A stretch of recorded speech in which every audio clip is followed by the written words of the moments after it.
ओम देवकी सुत गोविंद वासुदेव जगतपते देहि मे तन्यम कृष्ण त्वामहे शरणं गता। श्री कृष्ण राधे राधे। श्री हरिवंश पुराण के हरिवंश पर्व का 53वां अध्याय। इसमें ब्रह्मा जी की आज्ञा से देवताओं का अंश अवतरण के विषय में आज हम अध्ययन करेंगे, हम सुनेंगे।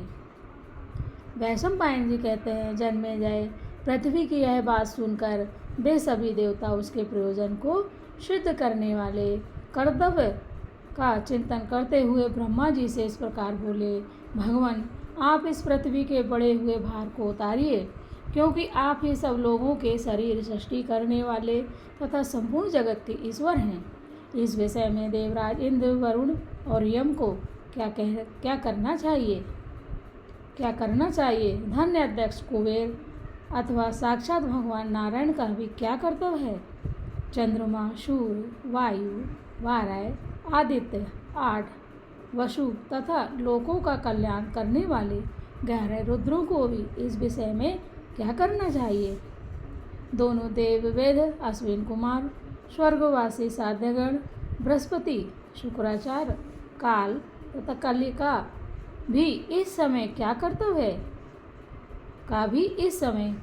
है। ब्राह्मण, भगवान महेश्वर, विशाख, स्वामी कार्तिकेय, यक्ष, राक्षस, गंधर्व, चारण तथा बड़े बड़े लोगों को भी इस कार्य के संबंध में क्या करना है।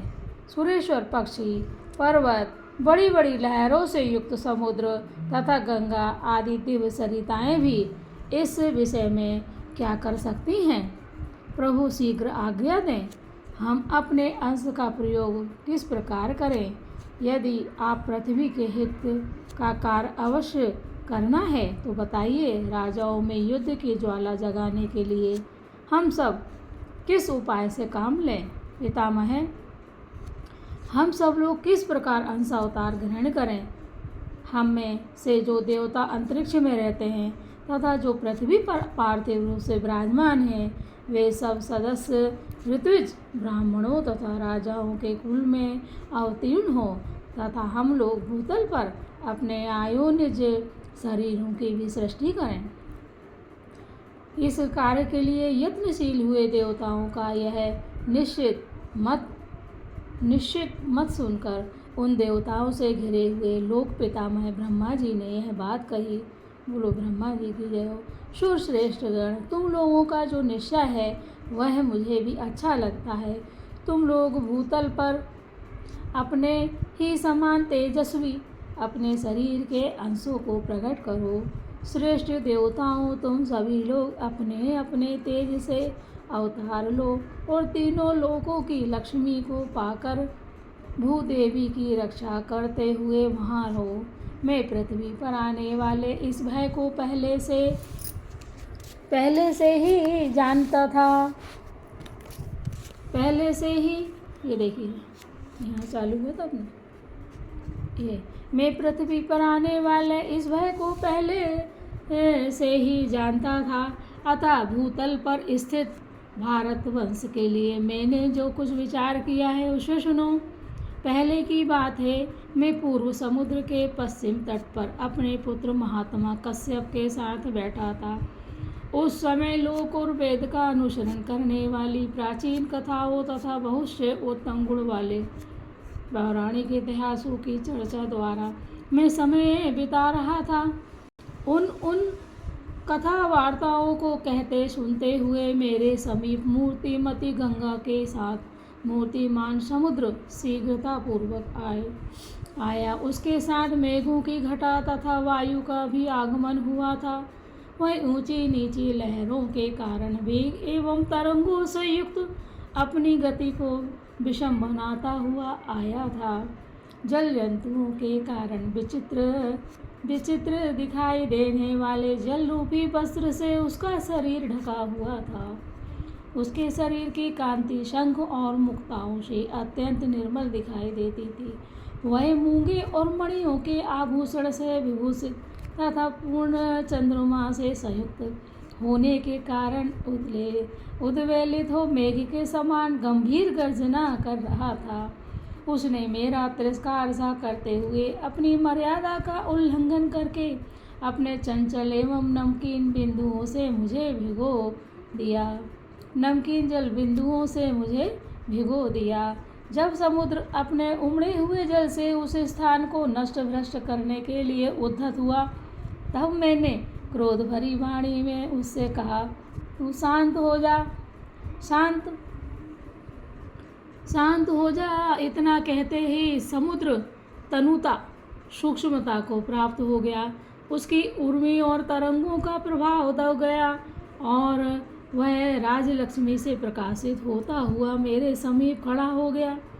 फिर मैंने मन ही मन पृथ्वी के भार उतारने के हेतु का विचार करके तुम लोगों के हित की कामना से गंगा सहित समुद्र को पुनः शाप देते हुए कहा, समुद्र, तू राजा के समान शरीर धारण करके मेरे निकट आया है, अतः तू इस पृथ्वी का पालन करने वाला राजा ही होगा।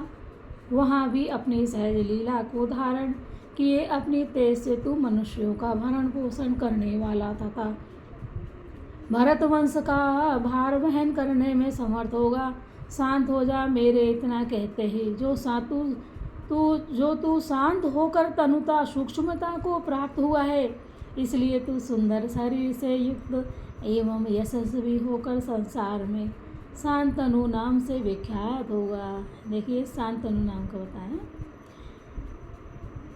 यह विशाल लोचना सर्वांग सुंदरी सरिताओं में श्रेष्ठ मूर्तिमती गंगा भी वहाँ तुम्हारी सेवा में उपस्थित होगी। गंगा मैया की जय हो।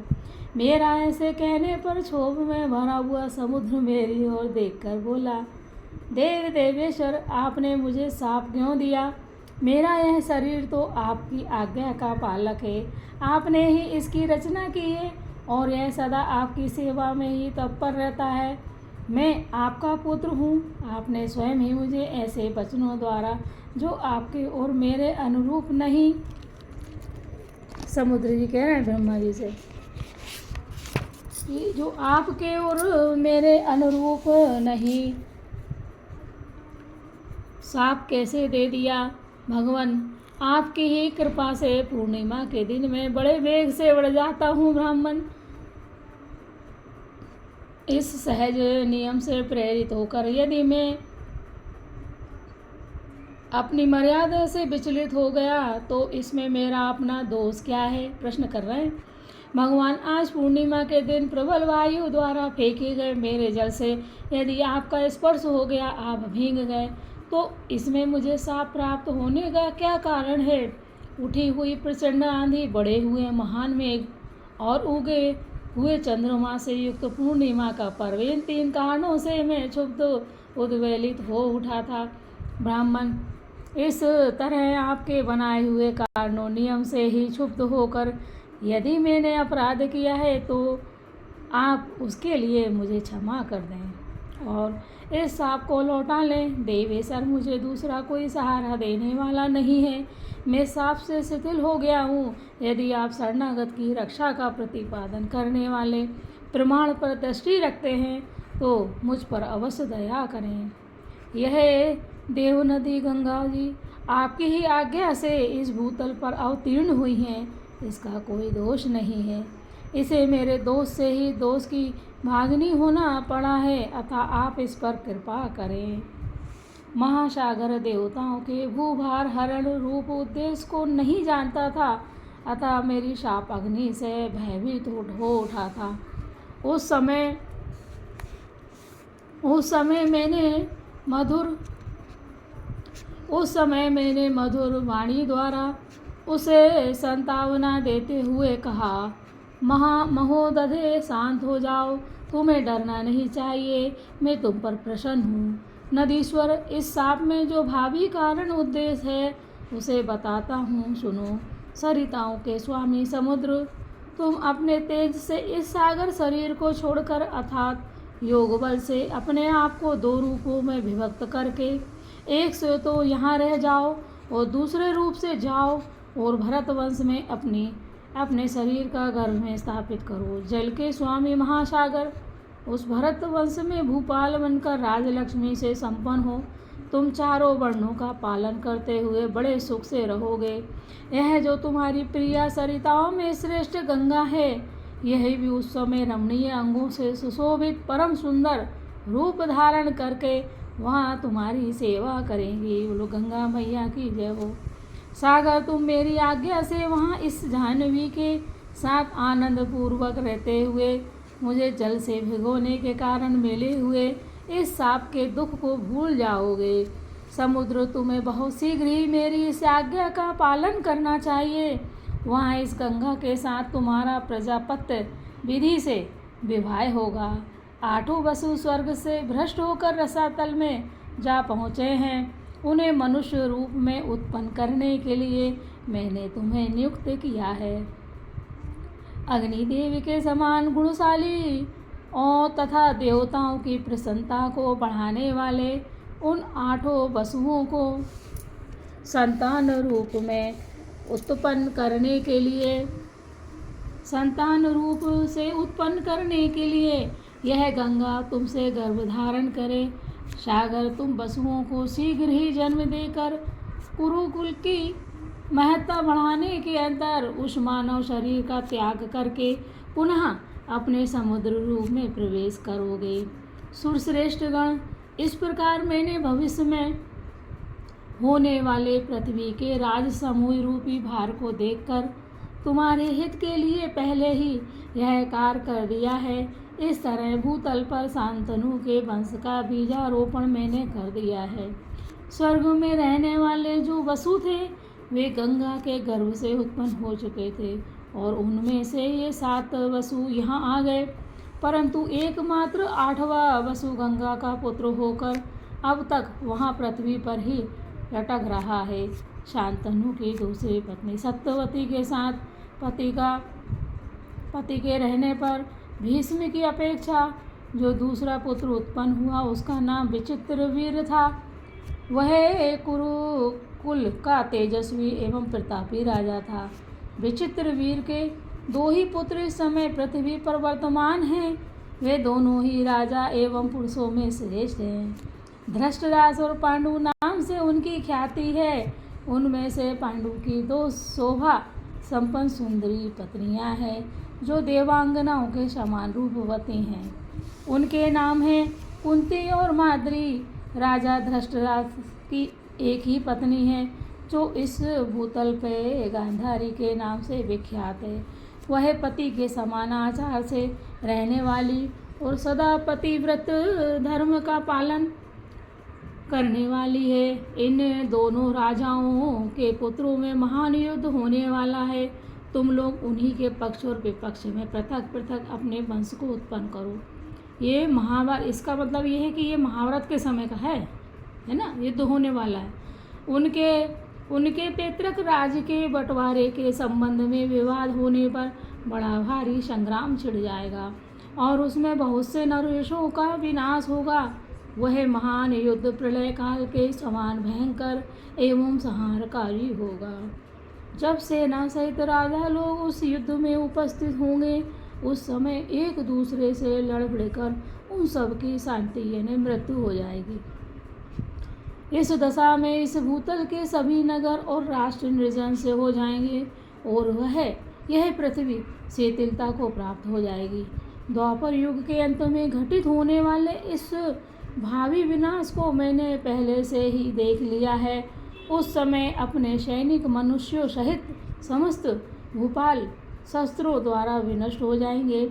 उस युद्ध से जो लोग बच जाएंगे उन्हें रात में अचेत होकर सोते समय भगवान शंकर का अंशभूत अश्वत्थामा अग्नितुल अस्त्र के तेज से जलाकर भस्म कर डालेगा। यह भी हुआ। प्रलय काल के समान वह क्रूरतापूर्ण विनाश कांड जब समाप्त हो जाएगा तब मैं यह कहूँगा कि तीसरा द्वापर युग समाप्त हो गया। परमेश्वर विष्णु के पूर्णतम अंश स्वरूप भगवान श्री कृष्ण के परमधाम को पधारने पर अत्यंत भयंकर, किसके पधारने पर? भगवान परमधाम श्री कृष्ण के परमधाम को पधारने पर अत्यंत भयंकर अंतिम युग कली की प्रवृत्ति होगी जो देखने में बड़ा दारुण है। कैसा है? जो देखने में बड़ा दारुण है ना? ये दिखाया गया, जो देखने में बड़ा, यहाँ से अंतिम युग कली की प्रवृत्ति होगी जो देखने में बड़ा ही दारुण है। उस समय मनुष्यों में प्रायः अधर्म की स्थिति होगी। लोग कलयुग धर्म को बहुत कम लोग ग्रहण करेंगे, उनमें सत्य का संयोग नहीं रहेगा और सब में असत्य का संग्रह बढ़ेगा। रुद्र और कुमार कार्तिक के इन्हीं दो देवताओं को प्रायः सब लोग आश्रय लेंगे। इनको रुद्र और कुमार कार्तिक के शिव शंकर भोलेनाथ है ना, और कुमार का, इन्हीं दो देवताओं का प्रायः सब लोग आश्रय लेंगे। संसार में वृद्ध अवस्था तक जीने वाले अधिक न होंगे देवताओं, अतः यही निर्णय सबसे श्रेष्ठ है कि पृथ्वी पर रहने वाले राजाओं का अंत कर दिया जाए। इसलिए तुम सब लोग अपने अपने अंश से अवतार लो, देर न करो। धर्म के पक्ष में जो देवता हों उन्हें कुंती, देखो कितने अच्छी, धर्म के पक्ष में जो देवता हों उन्हें कुंती और माद्री के गर्भ से उत्पन्न होने की आज्ञा दी जाए। विवाद या युद्ध का मूल है कली, उसे सहायकों सहित गंधारी के गर्भ से उत्पन्न होने के लिए प्रेरित किया जाए। काल से प्रेरित हुए राजा इन दोनों पक्षों में से किसी एक का आश्रय लेंगे और पृथ्वी के राज्य की प्राप्ति के लिए लोभाशक्त होकर वे सबके सब संग्राम की लालसा रखेंगे। संपूर्ण जगत को धारण करने वाली यह पृथ्वी अब अपने स्थान को चली जाए। इसके भारभूत राजाओं के विनाश के लिए इस लोक प्रसिद्ध उपाय का अनुष्ठान आरंभ कर दिया गया है। मतलब पृथ्वी को भार मुक्त करने के लिए। ब्रह्मा जी की यह बात सुनकर पृथ्वी भूमि पालों के वध के लिए काल के साथ जैसे आई थी वैसे ही लौट गईं। तदंतर ब्रह्मा जी ने देवद्रोही दानवों का दमन करने के लिए देवताओं को प्रेरित किया।